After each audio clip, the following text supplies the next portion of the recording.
آئے گی مجھے نیچے اتارو، مجھے نیچے اتارو۔ حضور علیہ السلام نے فرمایا، حضرت عیسیٰ علیہ السلام دمشق کی جامع مسجد کے مشرقی مینارے کے اوپر دو فرشتوں کے کندھوں پر ہاتھ رکھے ہوئے، دو زرد چادریں پہنے ہوئے حضرت عیسیٰ علیہ السلام اقامت اور اللہ اکبر کہنے کے درمیانی وقت میں اللہ تبارک و تعالیٰ مشرقی مینارے پر نازل کرے گا، اور وہاں سے حضرت عیسیٰ علیہ السلام آواز دیں گے کہ مجھے نیچے اتارو۔ اس زمانے کی جو بھی سہولت ہوگی اس سہولت کے ذریعے سے حضرت عیسیٰ علیہ السلام کو نیچے لایا جائے گا۔ اب حضرت مہدی رسول اللہ صلی اللہ علیہ وسلم کے امتی ہے۔ حضرت مہدی نبی نہیں ہوں گے، حضرت مہدی نبی نہیں ہوں گے، اور حضرت عیسیٰ علیہ السلام حضرت عیسیٰ علیہ السلام اس وقت میں نبی ہی برقرار رہیں گے، لیکن کوئی شریعت وغیرہ لے کر نہیں آئیں گے، رسول اللہ کی شریعت کو فالو کریں گے۔ ایک بات یہاں رک کر سمجھو، بہت گمراہ کرتے ہیں لوگ، قادیانی گمراہ کرتے ہیں، بھلے نبی بن کر کیسے آئیں گے؟ جبکہ نبوت ختم ہو چکی ہے تو نبی بن کر کیسا آئیں گے؟ یہاں سوال ہوتا ہے۔ اگر نبی کی حیثیت سے آئیں گے تو بھلے نعوذ باللہ رسول اللہ کی توہین ہوگی۔ ہم کہہ رہے ہیں نبی ہی رہیں گے، لیکن شریعت اور دین لے کر نہیں آئیں گے، اور ان کی شریعت کی کوئی بات وہ یہاں نہیں کریں گے۔ جیسے مسٹر اوباما دلی آئے تھے، پریزیڈنٹ تو تھے، وہ یہاں پر بھی پریزیڈنٹ تھے، لیکن ان کا کوئی حکم یہاں نہیں چلے گا۔ یہاں کوئی حکم چلے گا؟ یہاں کوئی حکم نہیں چلے گا، لیکن پریزیڈنٹ ہیں، لیکن کوئی حکم یہاں نہیں چلے گا۔ مودی جی گئے تھے ابھی یہاں وہاں، تو جہاں بھی وہ گئے تھے، کیا وہ پرائم منسٹر نہیں تھے؟ پرائم منسٹر تھے، لیکن وہاں کوئی آرڈر چلے گا ان کا؟ نہیں صاحب، ان کو تو ویزا لے کے جانا پڑتا ہے، اور اگر حکومتیں انکار کرے تو کرائے کی گاڑیاں بھی لے کے پھرنا پڑتا ہے۔ کرائے کی گاڑی آسٹریلیا میں انہوں نے کرائے کی گاڑیاں لے کر پھری اور 3.5 کروڑ روپے کرایہ ادا کیا، یہ اخباروں نے لکھا۔ تو میں یہ کہنا چاہ رہا ہوں کہ جیسے دوسرے ملک کا صدر، دوسرے اسٹیٹ کا گورنر جب دلی آتا ہے، دوسرے اسٹیٹ کے چیف منسٹر جب دلی آتے ہیں، تو کیا دلی جب جیسے تلنگانہ کا چیف منسٹر آتا ہے، آندھرا کا آتا ہے، بنگال کا آتا ہے، اڑیسہ کا آتا ہے، بمبئی کا آتا ہے، تو جب وہاں کے چیف منسٹر یہاں آ جاتے ہیں تو کیجریوال کیا دلی چھوڑ کے بھاگ جاتے ہیں؟ نہیں صاحب، یہاں ان کا راج ہے، وہ راج کرتے رہیں گے، وہ بحیثیت گورنر ہی آئیں گے، بحیثیت سی ایم ہی آئیں گے، لیکن یہاں کوئی حکم نہیں چلائیں گے۔ سیدنا عیسیٰ علیہ السلام بھی نبوت کے منصب پر رہیں گے، لیکن شریعت اپنی لے کر نہیں آئیں گے، رسول اللہ کی شریعت کو فالو کریں گے۔ اب یہاں پر جو بات سمجھنے کی وہ یہ ہے کہ حضرت عیسیٰ نازل ہو گئے۔ اب حضرت مہدی حضرت عیسیٰ سے کہیں گے کہ عیسیٰ روح اللہ، کی نماز پڑھائیے، نماز پڑھائیے۔ کیوں؟ اس لیے کہ وہ نبی ہے سابقہ، اور منصب نبوت ہے ان کے پاس۔ ان سے کہیں گے کہ آپ نماز پڑھائیے، تو حضرت عیسیٰ فرمائیں گے کہ نہیں، آپ پڑھائیے، آپ پڑھائیے۔ پھر حضرت مہدی ان سے کہیں گے کہ نہیں، آپ پڑھائیے۔ حدیث میں الفاظ موجود ہے کہ حضرت عیسیٰ حضرت مہدی کی پیٹھ پر ہاتھ رکھ کر آگے بڑھائیں گے۔ حضرت مہدی کی پیٹھ پر ہاتھ رکھ کر حضرت عیسیٰ حضرت مہدی کو آگے بڑھائیں گے۔ اس کے بعد حضرت عیسیٰ علیہ السلام حضرت مہدی کی امامت میں فجر کی نماز ادا کریں گے۔ اتنی ساری تفسیر موجود ہے احادیث کے اندر۔ اب یہ لوگ شکیل بن حنیف کے لوگ کہتے ہیں کہ نہیں صاحب، مہدی اور عیسیٰ ایک ہی ہے۔ کہیں کا عید کہیں کا روڑا، بھاگمتی نے کنبا جوڑا، کس کو ملا رہے ہیں؟ ہمارے گھٹنا پھوٹے سر، کوئی جوڑ ہے اس کے اندر؟ احادیث اتنی وضاحت کے ساتھ بیان ہو رہی ہے، اتنی وضاحت سے بیان کر رہی ہے. آگے اللہ کے نبی نے فرمایا کہ اس کے بعد فجر کی نماز ہوگی. حضرت عیسیٰ علیہ السلام نماز کے بعد پوچھیں گے کہاں ہے دجال؟ دجال کہاں ہے؟ دروازہ کھولا جائے گا. احادیث کے اندر موجود ہے، اللہ کے نبی نے فرمایا حضرت عیسیٰ علیہ السلام کی سانس، حضرت عیسیٰ علیہ السلام کی نگاہ جہاں تک جائے گی، حضور نے فرمایا دجال اتنی دور سے ایسا پگھلے گا جیسے کہیں لکھا ہے نمک گھلتا ہے، کہیں لکھا ہے برف گھلتا ہے، ایسا کھلتا رہے گا. اور حضرت عیسیٰ علیہ السلام دمشق سے دوڑاتے دوڑاتے دوڑاتے دجال کو اسرائیل تک لے جائیں گے، اور باب لد پر، حدیث کے الفاظ ہے، باب لد پر حضرت عیسیٰ علیہ السلام دجال کا قتل کریں گے. اور باب لد وہی ہے جہاں پر آج اسرائیل کا ایئرپورٹ ہے. آج اسرائیل کا ایئرپورٹ جہاں پر ہے وہی باب لد ہے، لکھا ہے کتابوں کے اندر. حضرت عیسیٰ علیہ السلام حضرت مہدی ساتھ ہوں گے. عیسیٰ علیہ السلام باب لد پر دجال کو قتل کریں گے. دجال کا خون اٹھا کر لوگوں کو بتائیں گے اے لوگوں مطمئن رہو میں نے دجال کو قتل کر دیا. اس کے بعد یہودی تتر بتر ہو جائیں گے کیونکہ ان کا سردار چلا جائے گا. اس کے بعد ہزاروں یہودیوں کا قتل کریں گے حضرت عیسیٰ علیہ السلام. حدیث پاک کے اندر موجود ہے ایک ایک پتھر کے پیچھے، ایک ایک درخت کے پیچھے یہودی جا کر چھپے گا. وہ پتھر پکار کر کہے گا اے عیسیٰ روح اللہ میرے پیچھے یہودی چھپا ہوا، میرے پیچھے یہودی چھپا ہوا. ایک ایک درخت پکار کر کہے گا اے عیسیٰ روح اللہ میرے پیچھے یہودی چھپا ہوا. چن چن کر یہودیوں کا قتل ہوگا. اب یہاں آنے کے بعد مجھے بات کو سمیٹ رہا ہوں میں، وہ یہ ہے اس کے بعد حضرت مہدی کا انتقال ہو جائے گا. حضرت مہدی کا انتقال ہوگا. حضرت عیسیٰ علیہ السلام حضرت مہدی کی نماز جنازہ پڑھائیں. پھر حضرت عیسیٰ علیہ السلام کے بارے میں ہمارا عقیدہ ہے کہ حضرت عیسیٰ کا انتقال نہیں ہوا، نہ حضرت عیسیٰ کا قتل کیا گیا. قرآن کریم دونوں کی تردید کرتا ہے، نہ حضرت عیسیٰ کی وفات ہوئی نہ حضرت عیسیٰ کا قتل ہوا، بلکہ بل رفعہ اللہ، اللہ تبارک و تعالیٰ نے ان کو آسمانوں پر اٹھایا. کیوں اٹھایا اس کی ایک لمبی تاریخ ہے، آپ میں اتنی برداشت نہیں ہے کہ آپ پھر اس کی تفصیل سن سکیں. بہرحال وہ آسمان پر اٹھائے گئے، قرب قیامت کو نازل ہوں گے. حضرت عیسیٰ علیہ السلام کا جب رفع ہوا تھا اس وقت تک حضرت عیسیٰ کا نکاح نہیں ہوا تھا، نکاح نہیں ہوا تھا. اللہ کے رسول علیہ السلام نے فرمایا کہ حضرت عیسیٰ علیہ السلام نکاح فرمائیں گے. اور یہ لکھا ہے کہ قوم شعیب کی بیٹی سے نکاح ہوگا، قوم شعیب کی بیٹی سے نکاح ہوگا. قوم شعیب علیہ السلام کون ہے؟ شعیب علیہ السلام حضرت موسیٰ علیہ السلام کے سسرے ہیں. حضرت موسیٰ علیہ السلام کے سسر ہیں حضرت شعیب علیہ السلام. حدیث بتا رہی ہے کہ قوم شعیب میں حضرت عیسیٰ کا نکاح ہوگا. تو اس کا مطلب یہ ہے کہ دنیا میں قوم شعیب موجود ہے. حضور نے فرمایا قوم شعیب کی بیٹی سے نکاح ہوگا، اس کے بعد اولاد ہوگی، اس کے بعد حضرت عیسیٰ کی وفات ہوگی. اور احادیث میں اس بات کا تذکرہ موجود ہے. اللہ کے نبی نے فرمایا عیسیٰ علیہ السلام گنبد خضرا کے نیچے رسول اللہ کے پڑوس میں دفن کیے جائیں گے. یہ ہے حضرت مہدی اور عیسیٰ کا ایک مختصر تعارف. اب آپ بتائیے کہ یہ شکیل بن حنیف، یہ مرزا غلام احمد قادیانی کے ماننے والے قادیانی اپنے آپ کو احمدی مسلمان کہتے ہیں، کیا جوڑ ہے اس کا ان دو منصبوں سے؟ کیا جوڑ ہے مرزا غلام احمد قادیانی کا اس سے؟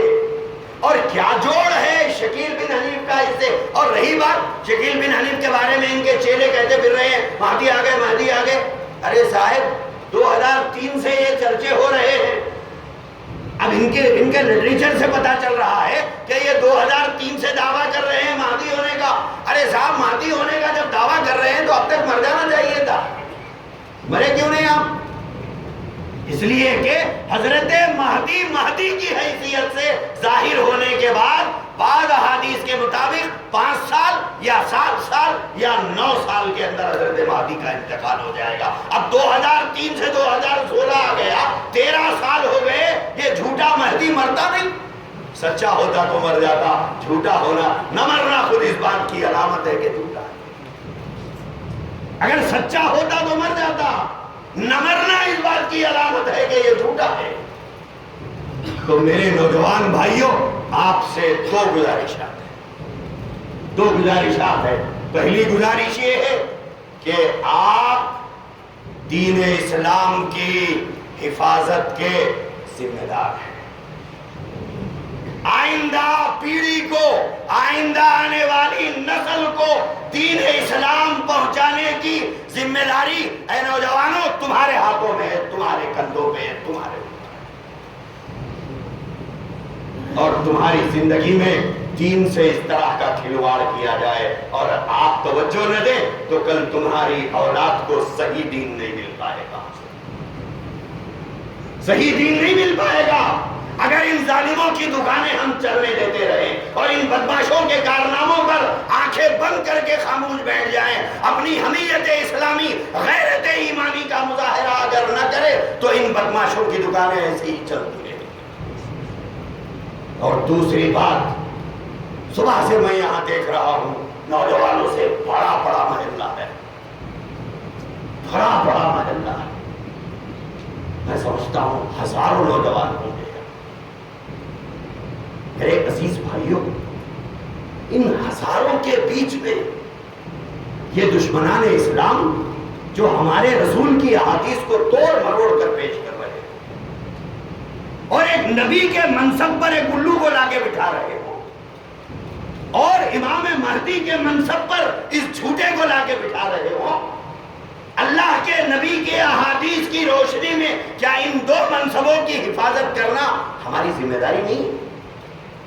ہماری ذمہ داری، کیونکہ ہمارے نبی کا فرمان ہے، ہمارے نبی کا ارشاد ہے، تو یہ ہماری ذمہ داری ہے کہ ان منصبوں کی حفاظت کرے. یہاں کے نوجوانوں کو کھڑے ہونا ہوگا اور ان بستیوں سے دور انہیں کرنا ہوگا. تمہاری مسجدوں میں، اس محلے کی مسجدوں میں، یہاں کی بستی میں، یہاں کے علاقے میں آ کر دندناتے نوجوانوں سے کہہ رہے ہیں کیا بگاڑ لوگے تم ہمارا. اور یہ پورے وہی ہیں جنہیں ہم نے حیدرآباد میں پیٹ کر بھگایا تھا. اب دلی آئے، جنہیں ہم لوگوں نے شہر کی مسجد میں تنوں سے اس طرح ستونوں سے باندھ کر ان کی وہ دھلائی کی تھی کہ اب حیدرآباد انہیں رہنے کی جگہ نظر نہیں آئی، تو وہاں سے جو دوڑایا ہم نے تو اب ان کو بہترین جگہ اوکھلا نظر آئی ہے، وہ یہاں ہے. اب آپ کیا کرو گے؟ آپ کی کیا ذمہ داری ہے؟ پہلی ذمہ داری آپ کی یہ ہے کہ آپ کی نظر یہاں کے بزرگوں کی نظر، یہاں کے بڑوں کی نظر، یہاں کے نوجوانوں کی نظر جامع ملیہ کے ان نوجوانوں پر ہونا چاہیے جو اس وقت میں شکیل بن حنیف کے پیچھے گروہ در گروہ، قافلہ در قافلہ جا رہے ہیں. انہیں بچانا ہے، انہیں اس گمراہی سے بچانا ہے. میرے عزیز بھائیوں، ایک بات ہے، آدمی کو صحیح منزل کی اگر تلاش ہے تو صحیح راستے کا بھی انتخاب کرنا پڑے گا. صحیح راستے کا بھی انتخاب کرنا پڑے گا. اگر راستہ انسان غلط طے کرے اور امید صحیح منزل کی رکھے تو غلط راستے کے انتخاب سے صحیح منزل پہ انسان نہیں پہنچ پاتا.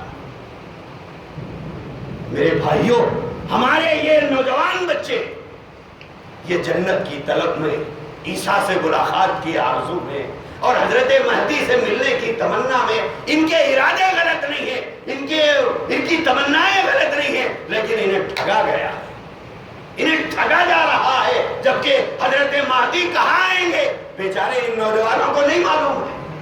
حضرت عیسیٰ کہاں نازل ہوں گے بیچارے ان نوجوانوں کو نہیں معلوم ہے. آگے آگے آگے آگے بھاگ رہے ہیں کہ آگے آگے آگے.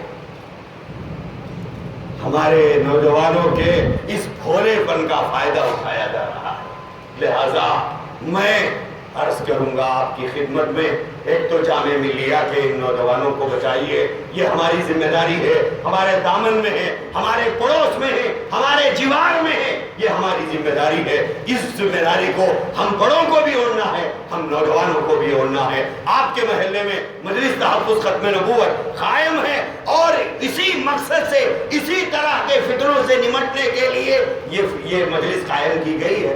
یہ مجلس آپ کے محلے کی گلیوں میں موجود ہے. کوئی ادھر پلٹ کے دیکھنے والا نہیں ہے کہ یہ کیا ہے، یہ کیا ہے. بولے نہیں صاحب یہ تو مولوی لوگوں کا کام ہے، یہ تو مولویوں کا کام ہے. تو پھر جنت بھی مولویوں کی ہے، آپ بھی وہاں نہ آئیے، وہاں نہ آئیے، وہ بھی مولویوں کی ہے. وہاں آپ کا کیا کام ہے؟ کام کرنے والے کو تنخواہ ملے گی، بیکار کو تھوڑا ہی ملے گی. بھیا تنخواہ تو کام کرنے والے کو ملتی ہے، بیکار کو تھوڑا ہی ملتی ہے. جنت کا وعدہ ان لوگوں سے کیا گیا، ان الذین آمنوا وعملوا الصالحات کانت لهم جنات الفردوس نزلا. جنت کا وعدہ تو ان لوگوں سے، جنت کا وعدہ بیکاروں سے تھوڑا ہی ہے. بیکار کو تو ماں باپ کھانا نہیں ڈالتے اور بیکاروں کو اللہ جنت دے دے گا.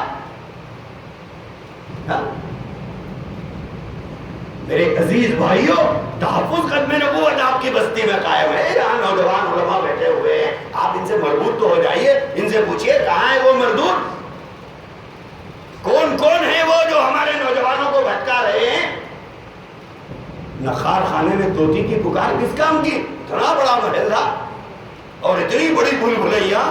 میں نے ان سے کہا کہ میاں تمہارا دفتر تک اوکھلا کے بس اسٹینڈ سے تمہارے دفتر کا راستہ پتہ کرنے میں مجھے تو 1 مہینہ لگے گا، وہ بھی پیدل چلنا پڑے گا. تو اتنی بلبلیاں کے اندر یہ بستیوں میں گلی میں گلی، گلی میں گلی، ایک گلی کئی گلیوں کو پیدا کر کے رکھی ہوئی ہے، اور ان بلبلیوں میں ایمان کے سوداگر پھر رہے ہیں اور غارت گران ایمان پھر رہے ہیں اور ہمارے نوجوانوں کے ایمان کا سودا کر رہے ہیں. کوئی ان کی طرف پلٹ کے دیکھنے والا نہیں ہے. کونٹیوں کی اولاد کی طرح صبح اٹھتے ہی روٹی کپڑے اور مکان کی فکر میں ہم لوگ لگ جاتے ہیں. میرے عزیز بھائیوں، دو ذمہ داریوں کو بڑے اور بزرگوں اور نوجوانوں کو اوڑھنا ہوگا. ایک تو ملیہ کے نوجوانوں پہ محنت کر کے ان کو بچانا ہوگا، وہ صحیح منزل کی تلاش میں غلط راستے کی طرف جا رہے ہیں. دوسری بات ان کے بارے میں ہندوستان کے تمام علماء نے فتویٰ دے دیا ہے کہ یہ دائرہ اسلام سے خارج ہے. یہ دائرہ اسلام سے خارج ہے. کیوں؟ قرآن کی آیات کا توڑ مروڑ کر مطلب بیان کرنا، احادیث رسول اللہ کا مطلب غلط بیان کرنا، غیر نبی کو نبی کہنا، غیر نبی کو نبی کہنا، اور ایک نبی کے آمد کی احادیث تواتر تک جو پہنچی ہوئی ہے اس کا انکار کرنا. ان ساری بنیادوں پر ان کو دائرہ اسلام سے خارج کر دیا گیا. لہذا نہ ان سے رشتہ جائز ہے، نہ ان کو ہماری مسجدوں میں آنے دینے کی اجازت ہے، نہ ہماری مسجدوں میں نماز پڑھنے کی اجازت ہے. لہذا آپ کو اے نوجوانوں، تمہاری غیرت ایمانی، تمہاری حمیت اسلامی کا مسئلہ ہے کہ ان کو اپنی بستیوں سے ایسے ہی دوڑاؤ جیسے عیسیٰ علیہ السلام دجال کو دوڑائیں. یہ ہماری ذمہ داری ہے. پہلے انہیں سمجھانے کی کوشش کرو. اگر سمجھ گئے توبہ کر لیے ٹھیک ہے، اگر نہیں تو پھر وہ ہماری مسجدوں میں آنے کے حقدار نہیں ہے. بس یہی باتیں آپ کو سمجھانے کے لیے، بتلانے کے لیے آج کا یہ جلسہ منعقد کیا گیا. آپ کی بستی میں مجلس تحفظ ختم نبوت قائم ہے، لہٰذا آپ اس کا وہاں جائیے، ان سے پوچھئے، ان سے کہیے آپ کیا کام کر رہے ہو، ہمیں کیا کام کرنا ہے، آپ کے کیا مسائل ہے، کس طرح سے اس کام کو نمٹا جائے. یہ ساری چیزیں ہیں. تم ایک ہو تو بن سکتے ہو خورشید و مبین، تم ایک ہو تو بن سکتے ہو خورشید و مبین، ورنہ ان بکھرے ہوئے ستاروں سے کیا بات کریں. ہم ایک ہوں گے تو سب کچھ ہوگا. میں امید کرتا ہوں کہ یہاں کی مجلس تحفظ ختم نبوت جس نے اس مہم کو چھیڑا ہے اور اس بیڑے کو اٹھایا ہے، اور میں ان ذمہ داروں سے یہ کہنا چاہتا ہوں اس ایک جلسے سے آپ کا کام چلنے والا نہیں ہے. ایک جلسے سے عام کا کام چلنے والا نہیں. اس پوری بستی کی ہر مسجد میں جلسہ ہو، ہر نکڑ پر جلسہ ہو، ہر فرد کو واقف کرایا جائے. جیسے ایک ایک امتی کو دین پہنچانا ضروری ہے، ایسے ہی اس فتنے کے بارے میں واقف کرانا ذمہ داری صرف یہاں بیٹھے ہوئے مولویوں کی نہیں ہے، جتنے لوگ سنے ہیں سب کی ذمہ داری ہے. اور اللہ کے نبی نے فرمایا بلغوا انی ولو آیا، ایک بات بھی اگر میری تمہیں معلوم ہے اس ایک بات کو دوسروں تک پہنچاؤ، یہ تمہاری ذمہ داری ہے. لہذا میں امید کرتا ہوں آپ حضرات سے کہ اس فتنے کو اس علاقے سے ختم کریں گے اور اس کا خلا خما کریں گے.